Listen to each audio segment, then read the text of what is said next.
The courtroom was unnaturally quiet, the kind of silence that made even the smallest sound, papers shuffling, a hesitant cough, reverberate through the air like a thunderclap. It was as if the walls themselves were holding their breath, waiting for the weight of truth to settle over the room. At the center of it all sat 6-year-old Amara Daniels, a child whose presence had gripped this small Lexington, Kentucky community in ways no one had expected. It wasn't just her age that made this custody battle so compelling. It was the unanswered questions swirling around her future, the painful history that had brought them all to this moment. On one side of the courtroom sat her mother, Vanessa Daniels. Her past mistakes clung to her like shadows, held up for judgment by the law, a reminder of the instability that had defined too many years of her life. On the other side, the state attorney argued that Amara's best chance at a stable future lay not with her mother, but in the hands of strangers, foster care, a clean slate.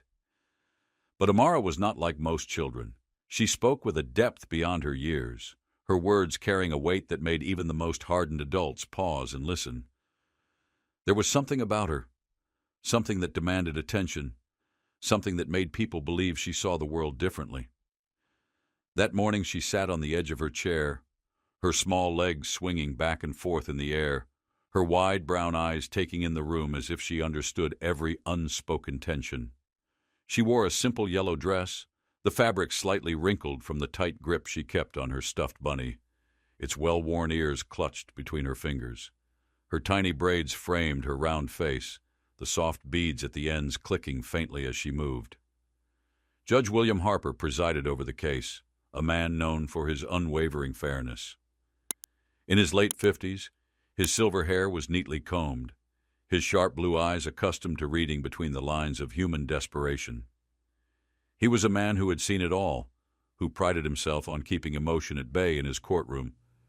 And yet something about this little girl unsettled him. As the hearing began, the state attorney wasted no time in laying out their case, painting a picture of Vanessa's troubled past, her struggles, her shortcomings. The defense fought back, arguing that Vanessa had changed, that she was fighting for a second chance, that she was still the mother Amara needed. Words were exchanged, voices lifted in polite yet tense disagreement. But then, it was Amara's turn to speak. The moment the bailiff stepped forward to guide her to the witness stand, the room collectively held its breath. The soft scuff of her tiny shoes against the polished floor was the only sound as she made her way forward, her grip on the stuffed bunny never loosening. Vanessa leaned forward, her fingers knotted together, her lips moving in what seemed to be a silent prayer. The judge adjusted his glasses, bracing himself for the child's words, preparing to hear what he thought would be a simple statement. A child's perspective, innocent and unfiltered. But nothing could have prepared him for what came next. "Amara," he said, his voice even, though softer than usual, "do you understand why you're here today?" The little girl lifted her gaze, her brown eyes locking onto his with a piercing clarity that made something in his chest tighten. She nodded, her expression steady, unreadable. Then, with a quiet voice that carried through the room like a stone dropped into still water, she lifted her small hand, pointed directly at him and said, "Because you're my dad." And just like that, the courtroom was no longer still. Here's a rewritten version with an even deeper emotional pull and immersive detail. "Yes, sir," Amara replied, her voice steady, clear, untouched by fear or hesitation. She sat upright, her small hands gripping the worn fabric of her stuffed bunny, but there was no trace of uncertainty in her eyes. Those deep brown eyes, too wise for someone so young, swept over the room, taking in the weight of what was happening, the unspoken questions hanging in the air. "I'm here because—" She paused, as if searching for the right words, ones that could hold the truth she carried. "Because people don't know where I belong." A small nod from Judge Harper. He was intrigued, impressed even, by the sheer composure of this little girl sitting before him, speaking with a gravity that made seasoned attorneys shift in their seats. "And where do you think you belong, Amara?" She hesitated just for a breath, her fingers tightening around her stuffed bunny. Then, With a voice that carried both the innocence of childhood and the unwavering certainty of someone who knew, not believed but knew, she answered, "With my dad." The room stilled, as if the very air had thickened, pressing down on every person inside. Conversations that had been whispered between attorneys halted. The distant scratching of a pen from the court reporter ceased. All eyes locked onto the little girl in the yellow dress. Judge Harper leaned forward slightly, his hands folding together on the bench. His voice was calm, measured, but there was something just beneath it, something no one could quite place. "And who do you believe your dad is?" She turned her head, her gaze unwavering, and without a second of hesitation, she lifted one small hand and pointed straight at him. "You are." A silence fell so heavy it felt almost suffocating. Even the low hum of the air conditioning, which had been droning in the background all morning, seemed to disappear into the weight of the moment. Judge Harper sat motionless, his fingers gripping the armrest of his chair with quiet tension. For the first time in his long career, he felt completely unmoored. He had spent decades in courtrooms, presiding over cases that tested the limits of human pain and resilience, and yet nothing had ever struck him like the quiet declaration of this child. The reaction was instant. A collective gasp rippled through the courtroom. Murmurs of disbelief swelled like a wave, breaking the stunned silence. The court reporter's hands hovered over the keys, momentarily paralyzed by the weight of what she had just heard. At the plaintiff's table, Vanessa Daniels let out a sharp, breathless sound, her hands flying to her mouth as if to physically hold back the shock coursing through her. Across from her, the state attorney leaned back in their chair, their brows furrowing, their expression caught between skepticism and sheer bewilderment. But Judge Harper did not move. He remained frozen in place, the only sign of emotion a slight twitch in his jaw, a tension in his shoulders that had not been there moments before. His mind fought to remain in the present, to stay in control, but it was as if Amara's words had reached into the deepest parts of him, places he had long buried under the weight of time and duty. Amara. His voice, usually so steady, held an edge of something unfamiliar, a tightness, a strain. "Why do you think I'm your dad?" She did not hesitate. She did not falter. Her answer was immediate, simple, devastatingly unshaken. "My mommy told me," she said softly, drawing her stuffed bunny closer to her chest. "She said when I was born, you didn't want to be around, so you went away." A tremor shot through Vanessa's body. Her breath hitched, her fingers curled into trembling fists, and before anyone could stop her, she shot to her feet, her chair scraping loudly against the polished floor. "That's not true," she cried, her voice breaking. Her eyes, wild with emotion, darted between Amara and Judge Harper, searching, pleading for something. Denial, understanding, redemption. But the judge did not answer. He could not answer. Because in that moment, every carefully constructed wall he had built, every rule he had lived by, every line he had drawn between his past and his present had begun to crack.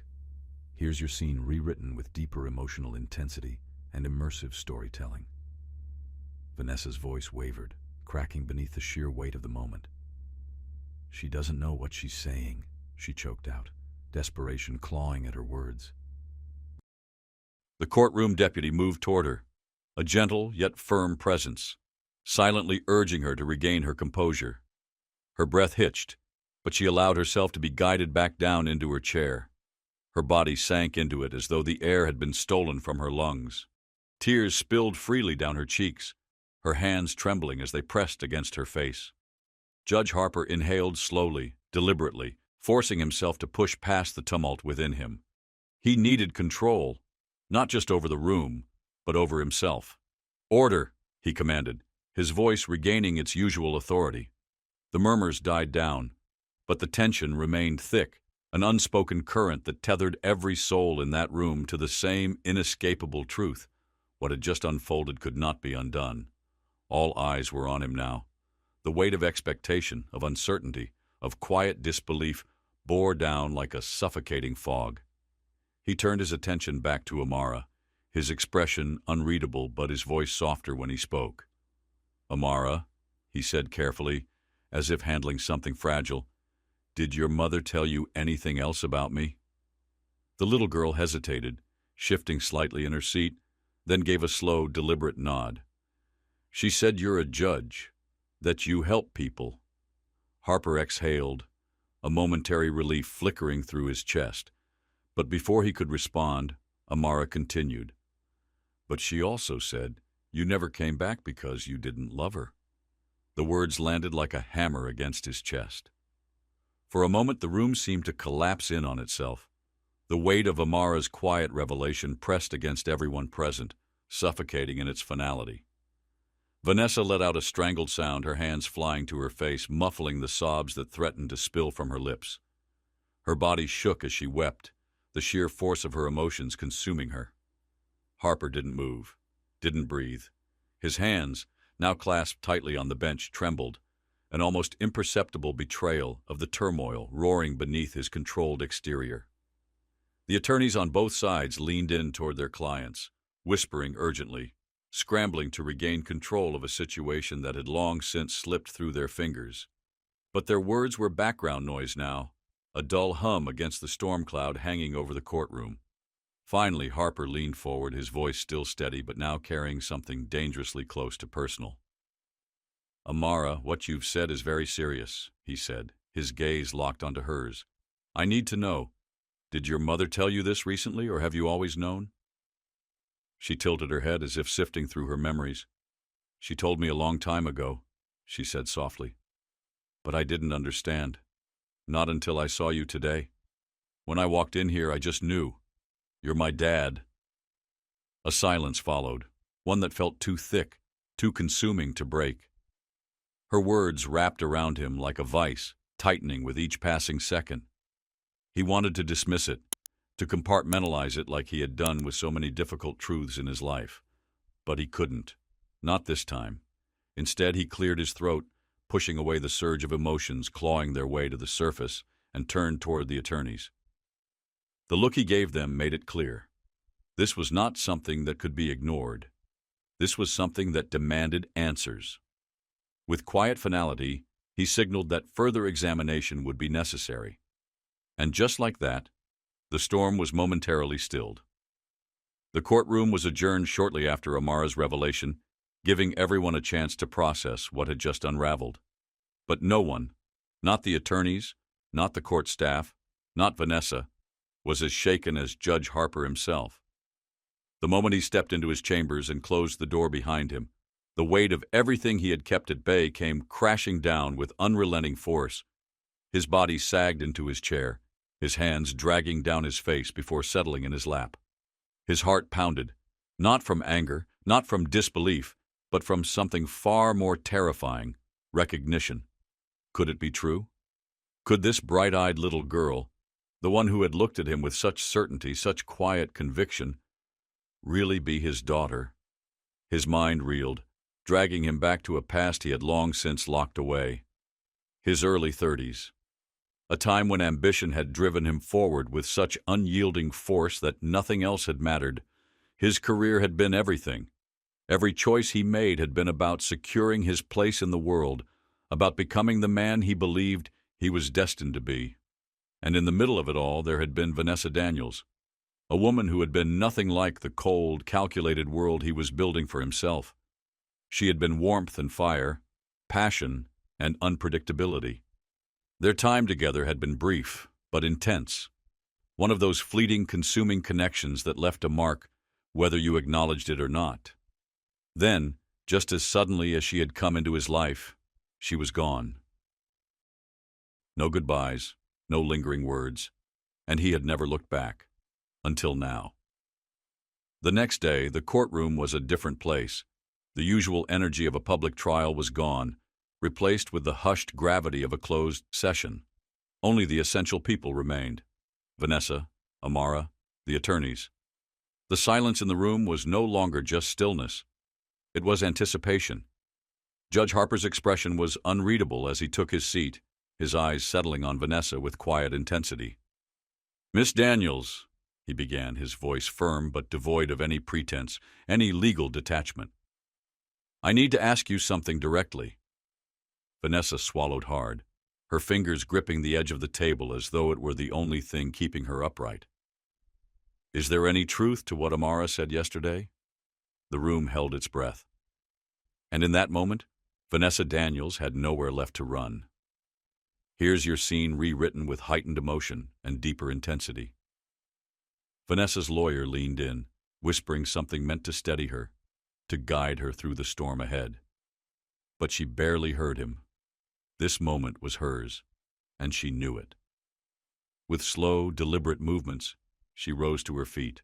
Her heart pounded so loudly in her chest she was sure the entire room could hear it, but still, she forced herself to meet Harper's gaze, raw, searching, unforgiving. She swallowed hard. Yes, she said, the word escaping on a breath, fragile, yet unshakable. It's true. The confession slammed into the room like a sudden thunderclap. The hush that followed was thick, almost suffocating. Harper didn't move, but something in his expression shifted. The practiced detachment, the carefully controlled authority, none of it could mask the way the color drained from his face. His fingers tightened around the edge of the bench as he leaned forward, his voice quieter now, but laced with something sharp. Why? A simple question, yet heavy with the weight of years lost. Why didn't you come to me? There it was. Beneath the formality, beneath the judge's mask, an edge of something raw, something dangerously close to hurt. Vanessa's throat tightened, but she forced herself to speak. Because you made it clear what you wanted back then, she whispered. You had your career, your ambitions. You had a path, and I wasn't part of it. Her voice wavered, but she didn't look away. I didn't want to complicate your life. A bitter smile ghosted across her lips. I thought I was doing the right thing. Harper's jaw clenched. And Amara? His voice was sharper now, cutting through the heavy air like a blade. You thought keeping her father out of her life was the right thing? Vanessa closed her eyes briefly, the weight of her choices pressing down on her like an avalanche. Her shoulders sagged. I didn't think you'd want her, she admitted, her voice barely above a whisper. Tears slipped down her cheeks, unchecked. And when things got hard, I didn't know how to fix it. She swallowed back a sob, shaking her head. I'm sorry. The words hung there, raw and aching, but no apology could rewrite the years that had passed in silence. Harper exhaled slowly, leaning back as emotions churned violently inside him. Anger, regret, something unfamiliar and terrifyingly profound. But this wasn't about him, not now. The attorneys quickly moved forward, proposing a DNA test. Cold, clinical, the next logical step. A step that would confirm the truth that everyone in that courtroom already felt in their bones. Harper nodded, though the idea of waiting gnawed at him in ways he couldn't quite explain. Until then, he made his ruling. A temporary stay. Amara would not be placed in foster care. For now, she would remain with Vanessa. It wasn't everything, but it was something. The days that followed blurred into a mess of paperwork, legal battles, and endless nights, where Harper found himself staring at the ceiling, wondering, who would I have been if I had known? Would he have been the kind of father Amara deserved? Could he still be? Or was it too late? Then the results came. The paper in his hands carried the truth, stark and undeniable. Judge William Harper was, without question, Amara's father. And suddenly, everything changed. The courtroom was packed again, thick with anticipation, with tension so dense it was almost suffocating. This was no longer just a case, this was a reckoning. The DNA results had lit a fire, but biology was only one piece of the puzzle. Now the courtroom had to decide something far more difficult. Who did Amara belong with? And more than that, who could give her the life she deserved? Harper sat at the bench with his usual authority, but something in his posture was different now, more rigid, more human. Vanessa, seated across the room, was a fragile figure on the edge of breaking, her hands clenched together in her lap, her breaths shallow and uneven. Then, the moment came. Vanessa was called to testify. Her lawyer stood beside her, ready to lead her through the fire. But in the end, the hardest truths could never be coached. Vanessa's lawyer guided her gently, leading her through the painful truths of her past. With every word, she laid bare the struggles she had endured since Amara's birth, the nights she spent scraping together enough to keep the lights on, the weight of raising a child alone, and the desperate decisions that had landed her on the wrong side of the law. Her voice trembled, but she didn't shrink away from her mistakes. "I thought I was protecting her," she said, her gaze drifting toward Amara. The little girl sat quietly beside her court-appointed guardian, hands clutching her stuffed bunny, eyes wide and uncertain. "I thought if I kept her away from the chaos, she'd have a better chance." The state's attorney leaned forward, his expression sharp, his words sharper. "Miss Daniels, you have a history of instability," he said, his tone firm, relentless. "You've struggled financially, been in legal trouble. How can you stand before this court and claim that now, after everything, you are capable of providing a stable, nurturing home for your daughter?" Vanessa faltered. For the first time since taking the stand, doubt crept into her expression. Her hands curled into fists at her sides. Then, slowly, she turned to Amara again. Tears shimmered in her eyes, but her voice, soft, yet unwavering, cut through the silence like a plea wrapped in truth. "Because she's my world," she whispered. And then stronger, "And I will fight every single day to prove I can be the mother she deserves." The room held its breath. Then came Harper's turn. Though he still wore the title of judge, the lines between authority and personal stakes had blurred beyond recognition. For the first time in his career, he stepped away from the bench and into the spotlight. At his lawyer's urging, he took the stand, an unfamiliar role, one that stripped him of the power he was so used to wielding. The tension in the room thickened. All eyes bore into him as he began to speak. He talked about his younger self, his drive, his ambition, the blind spots that had cost him more than he ever realized. He admitted to his ignorance, to the fact that he had never known Vanessa was pregnant. And then, in a voice raw with something dangerously close to regret, he said, "If I had known." The words caught in his throat. He exhaled sharply, pressing his lips together, forcing himself to continue. "I wouldn't have walked away. I wasn't ready back then, but I would have tried. I would have been there." His gaze shifted, searching the room until it landed on Amara. She stared back at him, wide-eyed, expectant, as if seeing him for the first time. "And now that I do know," he said, his voice breaking, "I will do whatever it takes to make up for the time I lost." The cross-examination was swift and brutal. The state's attorney wasted no time driving the knife deeper. "Judge Harper, you've had no contact with this child for 6 years. You've never tucked her in at night, never heard her laugh, never been there for her when she was sick or scared." He paused, letting the weight of those words settle. "Do you really believe that stepping into her life now, after all this time, is in her best interest?" Harper didn't flinch. He took a deep breath, steadied himself, and spoke with the kind of certainty that could bend steel. "I don't just believe it," he said. "I know it." He turned toward Amara again, his expression softening. "She deserves stability. She deserves love. She deserves someone who will fight for her, no matter what." His voice, quiet but firm, carried through the room like a vow. "If that means I have to prove myself every day for the rest of my life, then I will." A heavy silence followed. The only sound was the soft, steady scratching of the court reporter's pen, capturing every word. Then Judge Leonard Shaw, an older man with years of wisdom etched into the lines of his face, leaned forward, his expression unreadable. "This is an extraordinary case," he said, his voice measured, grave. "But the law is clear. The welfare of the child must come above everything else."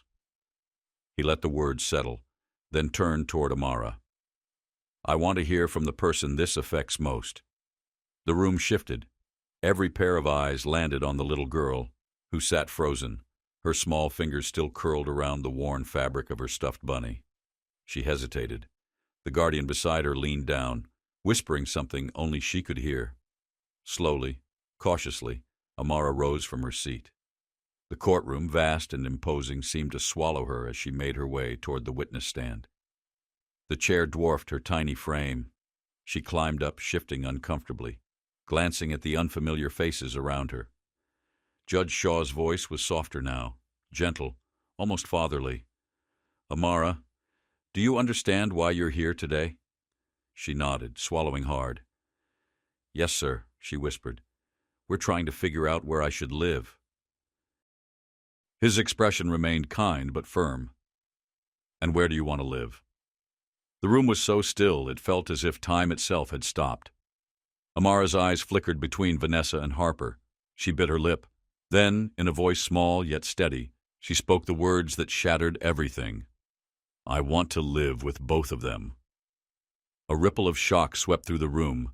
Murmurs erupted despite Judge Shaw's immediate call for order. At the plaintiff's table, Vanessa inhaled sharply, her fingers flying to her lips, her expression caught between astonishment and heartbreak. Harper, so often a pillar of unwavering composure, sat perfectly still. But in his eyes, for the first time, there was something new. Hope. Amara took a deep breath, gripping her bunny tighter.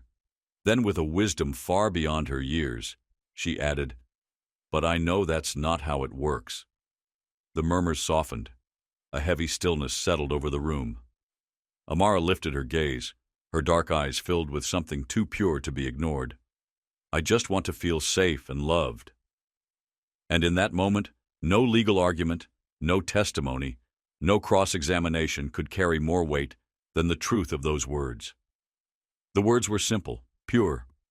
Yet they cut through the legal arguments, the tension, the back-and-forth battle of rights and responsibilities. They stripped away the technicalities of the case and left only one lingering question. How could they honor Amara's request? In a world governed by laws and limitations where custody was often a matter of paperwork and precedent, how could they give her what she truly needed? The stakes had never been higher, and the answers weren't simple. The courtroom gathered once more the next day, the weight of the moment pressing down on everyone inside. The air was thick with anticipation, every whispered conversation carrying an undercurrent of anxiety. At the front of the room, Judge Leonard Shaw took his place. His expression was unreadable, but the gravity in his eyes spoke volumes. This case had become more than a custody battle. It had evolved into a question of redemption, of second chances, of what it truly meant to be a family. The room sat in complete silence as he began. "This has been an exceptional case," Judge Shaw said, his deep voice carrying through the chamber.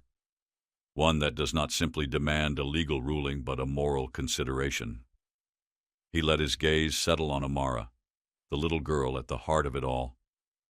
At its core, this is about a child who deserves a home filled with love and stability. It is about balancing her need for security with the undeniable truth that she has a father who has only recently learned of her existence. He paused, allowing his words to sink in. The weight of his decision was reflected in his measured tone, in the careful way he framed each sentence. After reviewing all evidence, listening to every testimony, and, most importantly, taking Amara's own wishes into account. The room seemed to hold its breath. Vanessa gripped the edge of the table, her fingers trembling. Harper sat frozen, his hands clasped tightly together, and Amara, too young to fully grasp the gravity of the moment, held on to her stuffed bunny, her wide, expectant eyes locked on the judge. Judge Shaw's voice remained steady. "This court rules that Amara Daniels will remain in the custody of her mother, Vanessa Daniels." A shaky breath escaped Vanessa's lips, her body trembling with the overwhelming relief that crashed over her. But Judge Shaw wasn't finished. "However," he continued, "this court also acknowledges the significance of Amara developing a meaningful relationship with her biological father. Therefore, Judge William Harper is granted joint custody, with structured visitation and shared parental responsibilities." A ripple of murmurs swept through the courtroom. It was a verdict that carried complexity, compromise, and hope. Vanessa's tears fell freely, the emotions too vast to contain. Harper let his head dip slightly, his expression unreadable, but in the subtle clench of his jaw, the tightening of his fingers, there was something unmistakable. Determination.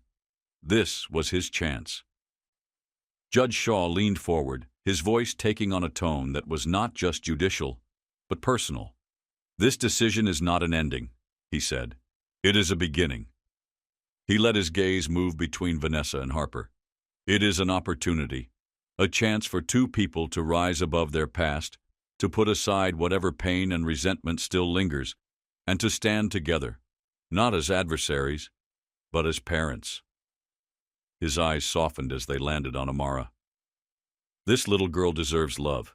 She deserves both of you, and it is now your responsibility to give her the family she needs." His gavel came down, the sound echoing through the room. It was done. As the proceedings came to an end, the tension that had gripped the courtroom for weeks seemed to loosen, unraveling into something softer, something new. Outside, in the hushed corridor beyond the heavy doors, Vanessa and Harper found themselves standing face to face. For a long moment, neither spoke. There was too much history between them, too many words left unsaid, too many wounds neither knew how to heal. But then Harper exhaled, his posture shifting, his expression easing. He extended his hand. "For Amara," he said simply. Vanessa hesitated, her fingers tightening at her sides. Then, slowly, she reached out and took his hand. "For Amara," she echoed. Beside them, Amara watched, her small face lighting up with a smile so pure, so filled with quiet joy, that it made the moment feel almost surreal. She clutched her bunny close, as if it were the most natural thing in the world. For the first time in her young life, she had both her parents standing beside her. And for the first time, the future felt just a little brighter. This isn't just a story about custody. It's a story about second chances, about love that isn't always perfect, but is worth fighting for. Because family isn't always built in the traditional way. Sometimes it is forged in the messiness of life, through mistakes, forgiveness, and the willingness to do better. Let this story be a reminder to face the past, to take responsibility, and to fight always for what matters most. If this story touched you, don't forget to like, share, and subscribe. Because stories like these remind us that in the end, love is what truly binds us together.